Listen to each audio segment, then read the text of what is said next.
Good morning, and thank you for tuning into the Home and Finance Show. I'm Diana Rice-Wilkerson, lender with Fairway Independent Mortgage. Joining me as my co-host. Yes, and my name is Janis Bradley with broker owner of JB Real Estate Consultants. We are your seasoned, trusted advisors committed to personally navigating you through the home buying and home lending process. This show is designed to provide you with current and relevant information about different aspects of home buying, home selling, and lending so that you're knowledgeable when making decisions for you and your family. You can also hear us on Saturdays on Praise AM 1310 and 95.1 FM. That said, if you're in the market to buy, build, or refinance, we'd love to represent you. You may reach us at the contact information below.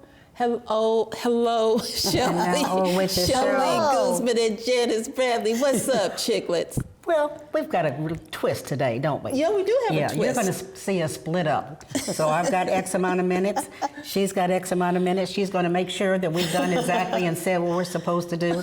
So you guys watch us because we've got some exciting information to share with you. And Janis is going to kick us off. Yeah, I am. Okay. Let's go. So, all right, TV land, let's talk about wealth building. Most opinions seem to have homeownership as the #1 way to begin to create wealth, followed by the stock market and then savings bonds. So let's share what the wealth building and homeownership actually provides, Diana and Shelly. So, Shelly, did you know that homeownership promotes a savings mechanism and is a hedge against future rent increases? So let's stop for a minute. So why would you think that could be helpful? Helpful. I love that you put that it's a saving mechanism because you don't really think of it that way. You're like, I'm making a payment every month. How is it saving me? But, and this is where Diana always comes in with her line about a man trying to get in the brick wall to get, what's the word, Diana? What's the word? For you? Equity. Equity, oh yeah. Yes, the equity word. Okay, that word. The E word. Yeah, but again, I like the fact that it kind of says it's forced. So you don't even have to think about it because it's automatically happening, as you're making your monthly payments. So one of the things also is that, as we know, rent just keeps on increasing, and we know that you are paying what? Landlord's mortgage, we're paying taxes, and again, their lifestyle and their vacations. And so, again, homeowners will be able to capitalize on their equity, which accumulates over time when they decide to sell or refinance. So let's just kind of stop for a little minute, just simply because, Diana, you're the lender. Okay, so when somebody decides they want to sell, or if they want to refinance. So share with us how this equity factor would work, if you would. Well, the equity is the difference between what your home is worth and then what is owed. And so if you're refinancing, then in many cases, what people are trying to do is they're wanting to pull money out of their home to maybe pay off debt, to buy a second home, maybe to take a vacation, maybe to fund education. And so what you're doing is borrowing a percentage of that equity to do those things. And that's fantastic because in many cases, for every $10,000 you borrow, you're looking maybe somewhere, like right now today, based on today's rates, you're looking at $70 a month in a monthly payment for every $10,000. And so refinancing maybe and borrowing another $50,000 with cash back, $50,000 does a whole lot, right? And that may be a $350 payment in your mortgage, so to speak. But look at what you're being able to do with that $350, especially if or that $50,000, especially if you're paying off debt, paying off credit cards. I mean, I've had people refinance, pull cash out, and pay cash for a car. Right. So it's just awesome to be able to use your equity for those things. And then if you're selling your house, then you can use what you make from selling your house to buy another house, or use part of it to buy another house, put some of it in savings. You just have a variety of things you can do. And the way the homes were appreciating in 2020, 2021, part of 2022, boy, we saw a lot of that, didn't we? We saw a lot. Matter of fact, we asked an appraiser who is a seasoned appraiser, just 5-star fabulous, if a person paid maybe $80,000, $90,000 for a house like 3 or 4 years ago, what would it be worth today? And Yes. she said 200. Yes. Wow. So you can't make money in the stock market nor the bond market that fast. That fast. Nor your 401k. So real estate is the way, folks, and that is historic. I mean, that's the way it's always been. It's been real estate. So whether you understand the benefit or not, look at it like this. If everybody who's got a significant amount of wealth, much of that is caught up in real estate, maybe it's something that you may want to investigate. And maybe that's why the popular comment That's about right. home ownership was the number one thing for Right. wealth building. Yes. Absolutely. You know, you mentioned about rent. It hedges against rents because the rents go up continually. And you ladies had a caller this Saturday who just signed a lease, just signed it. Made her first monthly rent, and the next month they raised it $200. Yeah. So this is exactly what you're saying, is that it just stops that. It puts you in control of what your housing expense is. Puts you in control. And what lifestyle Control. you want to have. Yeah. While you're building equity and wealth. Right. Exactly. You know, and the customers that have some of my customers that have just such a tough time with today's market is they bought their home, let's say 3 or more years ago, and their mortgage payments are like crazy, like $700, $800, $1,000, right? And then I'm telling them, because they bought using these rates of 2, Right. 3, and 4. Right. And so I'm telling them today what the payment will be, and in their mind, they're like, I might as well stay where I am because you're telling me what I qualify for. Right. Got this big payment. Well, my house is worth this. You know what I mean? My house is worth $275, and you're telling me, you know, if I go to $275 today, my payment's $2,500, so to speak. So I'm paying only $1,000 right now. I need to stay where I am. So some of the people that just really kind of get really disconnected from what's going on in the marketplace are people who own their home. Because not only are they protected from the higher rents, but they are in this space where they are not having to deal with it, and now they're coming out of their, out, putting their toe in the water, saying, hey, let's maybe look at, moving up, but I don't like these rates. So let me run back in the house. Yeah. And the thing is they have a house that they can do that They to. have a house they have can, that secured yes. payment Yep. that is where they Yep. want it to be. No Yep. doubt. And when we're talking about, let's just real quickly, again, when we were talking about how rent goes up, so one of the things about your mortgage is that it's fixed. Your principal and interest is fixed. So nothing ever changes unless it could be your homeowner's insurance or property taxes. That's why it's a hedge against, increased rent. That's right. So, also we find that a homeowner, actually represents stability and security and a sense of belonging for many people is really an important milestone. And that's all you ever hear is that, most people want to own their own home and they know they've accomplished, this is what they want to accomplish. I want to add this real quick, and just because of the fact of another way of looking at wealth. Here's a comment that Grant Cardone, who is on Forbes top 25 in marketing influencers to watch. He's somebody that has made a comment. He says, in order to create wealth, you have to own stuff. Now, that's the way he said it. I loved it. So also, you have to have equity. And he says you have to have ownership in something such as a home. So what he said, he gave an example about actors, athletes, and I guess other wealthy people, but are wealthy because they have ownership and they have equity in something. So in other words, their salary is not equity or home ownership. So, what do you guys think? Wasn't that a great way to... Well, their salary is their salary. Well, you know what? Exactly. And many of us have the same challenges today. Yeah. A lot of people make a lot of money. I do loans. I see it, okay? But they don't own. They make it, but they spend it. Right. Listen, you guys, I done made it, spend it, burn it up and everything, so I am not I'm right with you, judging, right behind okay? you. It's just one of those things where sometimes when we start making money, we start determining that we are worth more, can do more, but we don't own anything. We're still paying out, right? And so anyway, I think what he said, I loved it. Athletes, we know they make millions of dollars. Exactly, But if they don't take that money and buy something, He had so many different examples I that love would it. take, 2 or 3 more shows. I love it. Because I love of the what they own. Yes. And, and what the equity. So Yeah. I've watched him too, and he has multiple homes. Those are the assets, but businesses. I know that he's always talking about his children flying on jets. It's like you said, this stuff. It is something that's tangible. You can see it. And you don't have to have a lot of it. No. We don't want you to feel, viewers, that we're saying that we should all strive to be millionaires. Right. But we're just saying that what we have is an opportunity to create wealth. That means we are owning something, no matter what. Exactly. It is yours. And it's ours. And I think about our grandparents and our great-grandparents who owned their little homes, and they didn't have nearly the opportunity we did to buy those homes, but they owned them. And they were passed down. There was legacy, as Janis talks about. Absolutely.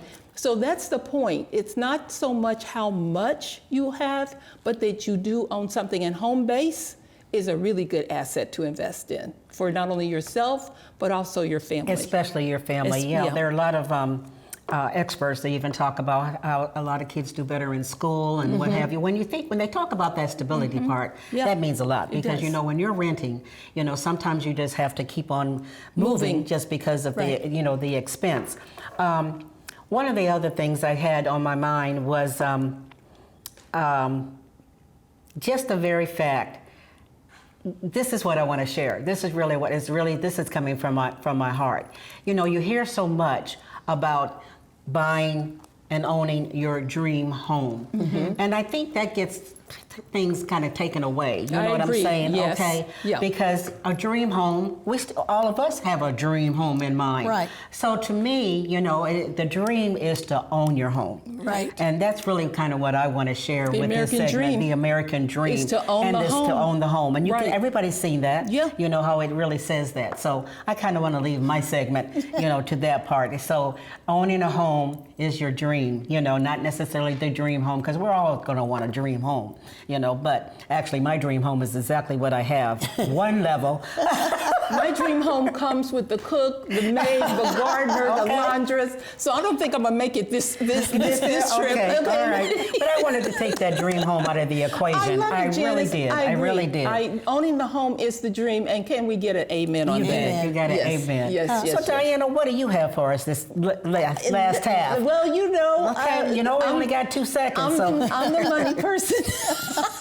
So one of the things, as you guys know, I love Fairway. That's where I work, Fairway. It will be 10 years next year, and my friends and buddies who have been with me in my life's journey know that is history-making stuff, because I've been nowhere in the mortgage industry. I have followed her, though, that's for sure. 24 months is about as far as I could go, typically. But it just says a lot about the company and who we are, and I get the honor of working there. So what I want to share with you is some of those things that we do that's unique, I feel, to Fairway. And it all just says we want to help as many people as we can. That's basically behind it. Because what you will find, and this is not any slam against any other lender, but lending is risky. It's risky business. And so you have to decide how much risk you're willing to take. And that risk can show up in different programs, products. It shows up in a lot of different ways.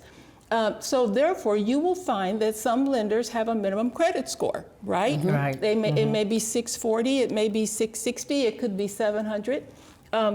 I am proud to say that Fairway's minimum credit score for FHA and VA is 580. Wow. Okay, 580. So, and now if you come to me with a 580 score, we're going to look at it, see what we can do with that. Many times we can work with it, especially if you've got your money for down payment. If you need down payment assistance, we're going to work with you to get your score up so you can qualify for down payment assistance. Not just saying no. We're not saying no. We want to put you in the best spot, and depending on what you're bringing to the table, we can work with that. So do want to let you know that if you Google minimum credit score for a conventional loan, it's going to say 620. And basically what that's saying with the conventional loan, in most cases, first of all, I'm talking about mainstream conventional. So those are the girls, Fannie and Freddie. I'll call them the girls. Fannie and Freddie. No. Fannie and Freddie. That's the guy and the girl. Sorry. Anyway, Fannie and Freddie. So, but those are the mainstream Wall Street conventional investors. Okay. You Google minimum credit score for a conventional loan, it's going to be 620. Now, what's important about that 620 is it's got to make it through the automated underwriter. Okay, so most lending decisions today are made through the automated underwriter. Now, if the automated underwriter doesn't like your loan, if it's a conventional, you may not be able to do it, but we may be able to flip it to FHA. Because with FHA and VA, proud to say, Fairway also does what we call manual underwriting. You guys, that is so huge. That basically means the file will not, the automated underwriter is saying, hey, I'm not seeing that this loan meets our guidelines, our standard guidelines, but let a VA or FHA underwriter look at it and see if there's something that can be done where we can still move forward with it. That's what we call a manual approval. So let's just stop for a minute. All right. Just simply because you and I have been in the business for a while. A while. For just a while. Yes. So that's why I have extra makeup on today. You know what I'm saying? That manual underwriting. Yes. How long has it been that we've been doing the automated? Do you have any idea? I don't have any idea. I don't. Would you say 20? Yeah, I would say 20. Okay. I would say 20. So we've been in business longer 40. than that. So we're just talking about the fact that most of our loans were manually anyway. And that's where you were able, it was good and bad. Yes. Because manual underwriting, that you got more underwriter subjectivity. Exactly. So the automated underwriting process is excellent because you don't have it, okay? Yes. And I think that needs to be said for people to kind of understand that, because there's always some sensitivity to the underwriting guidelines. When the automated underwriting came about, I was in underwriting and I questioned it. But it was explained to me, and it is true, it does take out the bias that subjectivity that we as human beings have. You have to have them. You know, it does take out the bias. So I liked it. But what I actually love is the fact that we also do the manual. Yes. Right. Yes. And the other thing today, you guys, when we do the manual has its own guidelines. So once again, even if you have that human nature thing that might creep in there from an underwriter, at Fairway, we can just say, hey, here are the guidelines. And I promise you, the underwriter either is going to say, okay, they'll change their position if they have taken one. And if you don't like their answer, you can escalate and it's all good. So I'm going to have to stop you. Okay. I have to toot your horn. Okay. Okay. Toot. And the reason I'm saying that, you know, ladies and gentlemen, you know, really you don't know what you have with Diana and her lending process.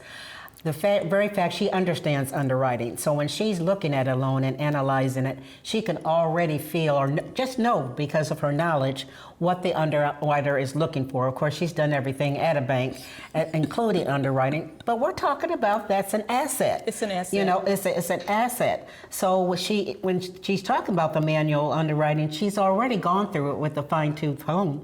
So nobody's going to say, okay, Diana, I think we need a little bit more of this. But I'm just sharing with you over the years I've been working with her. So I obviously know the kind of loans that she's been able to do. We call her the mortgage whisperer. That's but right. also the Lord has truly blessed her where she has that insight. So this is very important when you are working with a loan officer.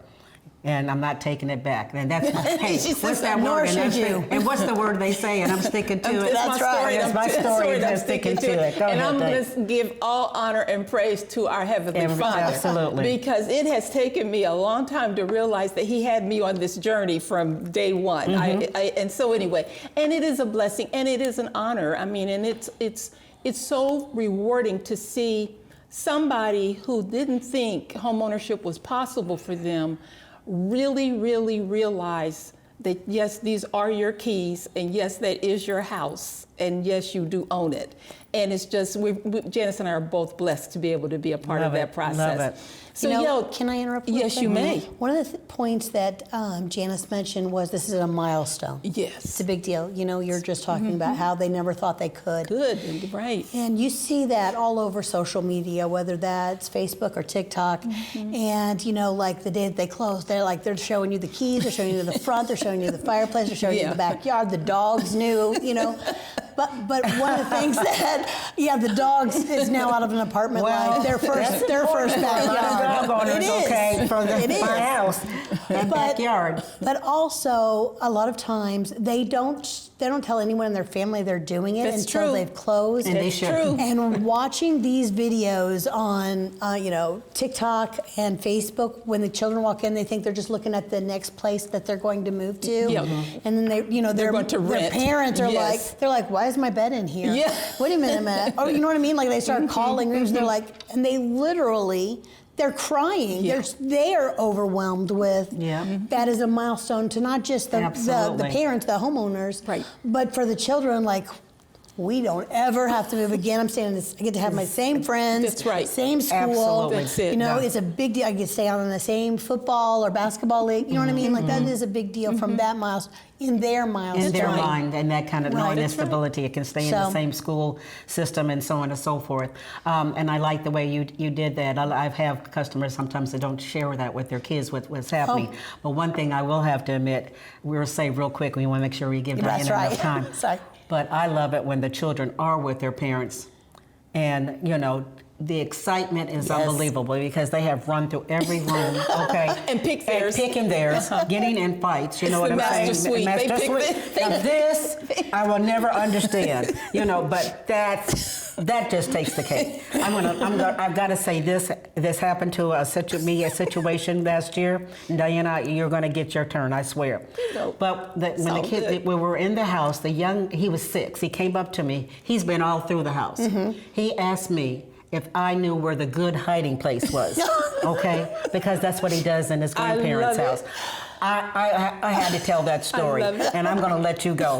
I love it. Go ahead with your turn. You got time. Thank you, ladies. I just wanted to, again, share with you about Fairway because we are all that in a bag of chips. So again, manual underwrites, down payment assistance. We offer a down payment assistance program, and the down payment assistance program we offer is through the state of Indiana. And the thing I love about it is it's got really high income limits, guys. I think for a household of 1 or 2, it's around $96,000 that the borrower can make. So it's not household size. Yes. It's 1 or 2 borrowers, okay, in terms of income. And then 3 or more, a house, 3 or more, I think it's 116 maybe thousand, something like that. The purchase price can be as high as 4 something, okay? Now, if you're in a targeted area, in one of the communities like Terry Todd spoke about on one of the previous shows with Key Bank, if you're in a targeted area, then we go up to like $500,000. Now you're looking at conventional financing generally when you're doing that, but you can get assistance with that. So the assistance pretty much covers every dollar you need, except maybe somewhere between $2,000 or $3,000. This would be versus you bringing $15,000 to $25,000 to closing. Exactly. Great rates, the whole entire bit. So again, we offer those programs. We offer the bank statement loan for self-employed borrowers. That's generally who it's best served and best designed for. So if you're a person, and let's say you're self-employed and your taxable income on your tax returns doesn't really show how much money you make because you write off your expenses or whatever, for whatever reason, we're not into your taxes at all. We're looking at your bank statements. We're looking at your business deposits. So I closed one a month or so ago, got another one approved yesterday. We're just looking at your business deposits. So we're going to take your business deposits that you're making every month. Let's say you've got $30,000, $40,000 going in a month. We're going to take that, average it out for the year, determine a percentage to reduce your monthly amount to cover your expenses. So let's say your expenses are 10%. We're going to take 10% of your monthly income, minus that out for expenses. Look at your overall business, that becomes your income. That's it. We're not looking at tax returns, we're not looking at 1099s, we're not looking at anything else. Ideal for self-employed borrowers. We also have the debt service coverage loan, I think that's it. And that is one of these deals where, for investors, say you're buying an investment property, and let's say it's 5 units. Let's say it's 4 units. 4 units, let's say the income that you're going to get is going to be more than enough to pay the mortgage payment, right? I think the ratio has to be somewhere between 1% and 2%, meaning that there's got to be enough money over and above what's needed to pay the mortgage I left see. over, Okay. But that is the only income we're using. We're not using your tax returns. We're not using your W-2s. We're using what the property can generate. That's fantastic. Is that not the bomb diggity? Yes, it is. We offer the renovation loan. So you're buying a house, you love the house, but you want to update your kitchen, you want to update your bathrooms. No problem. You don't have the money, or you prefer to hold on to your money. And on a traditional FHA or conventional loan, you have the ability to roll the home improvement dollars into the loan, so you can hold on to your money and do your renovations. We also offer the reverse mortgage for our seniors, which we absolutely know. I think they said 10,000 people turn 65. Is it 10,000? Some crazy number. Every day, we have the reverse mortgage loan, which is super ideal for seniors who maybe are trying to eliminate their monthly mortgage payment, or possibly develop a line of credit where they have a cushion so that they have money available that they can draw down on periodically to help subsidize their lifestyle. We do flips, we do tips, we do everything. So my point is, with Fairway, you cannot go wrong with Fairway. It is a great company, and if you know of anyone who's in the market to buy, build, refinance, reverse mortgage for seniors, want to talk about it, I would say if you're working with a Fairway lender, you're in great hands. If you do need a lender, I would be happy to help you. All righty then. Okay, we got a lot in. She just I mean, she just did it. She just did it. Okay then. So we'll say stay tuned for anything else. We will say stay tuned. And just once again, yes. I just need to say this. We have a couple of seconds left about Fairway. Again, 10 years next year, 40 years in the market. We're privately owned. Our owner is a Christian person. Every morning, we kick off with at least 5 or 6 emails from different places, typically he's included, that either has a verse from the Bible, a couple of verses from the Bible, a couple of words of encouragement. I mean, it's almost like a reset of your brain before you go into the day. Great way to start that morning. From the top down all the way to us, everyone is kind and professional and polite and cares about the client. So I just want you to know, if you're looking for that standout lender, definitely, and you haven't decided yet, I would definitely encourage you to. There's the Fairway sign. I definitely encourage you to check out Everybody Fairway. have a great, great day, and thank you for listening to us. We hope you can hopefully you can use this or share it with somebody else. That's the main thing, what they say, teach one, and then what? Each one, reach one, teach one. Teach one, reach one. See, I'll come up with the sayings, but then I can't finish them. Bye-bye.